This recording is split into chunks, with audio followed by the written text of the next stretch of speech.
দেখুন খাওয়া দাওয়া হয়ে গেছে, বাটির ডাল শেষ হয়ে গেছে, বাটিটা নিয়ে বসেছে চাটতে।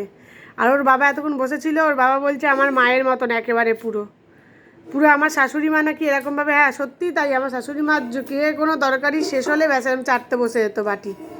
আর ঠিক তাই শাশুড়ি মায়ের মতন। আমার এক শাশুড়ি মা গেছে, আর একটা বাবা শাশুড়ি মা এসছে। কি তোমার মায়ের মতন তো? হ্যাঁ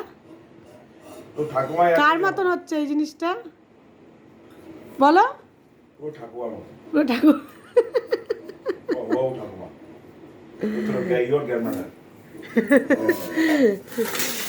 ওর ঠাকুমার মতন ওর ব্যবহার আরম্ভ হয়ে গেছে। দেখুন কি আরম্ভ করেছে, কোনো জায়গা ছাড়ছে না। দুধ শুধু তরকারি সব কড়াইটা নিয়ে পর্যন্ত বসেই তো চাটতে। দেখুন আর মাজতে হবে না। আমার ঘরে আমি বাসন মাজি না, কি বলুন তো, সব এরকমভাবে চেটে চেটে পরিষ্কার করে দেয় আমার বাবা, আমি রেখে দিই, তাই তো বাবা?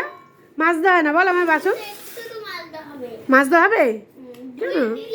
ধুয়ে নিলে হয়ে যাবে, ব্যাস এবার রেখে দে, আর করতে যাস না। নেতাটা নিয়ে আসতে বলে গেছি।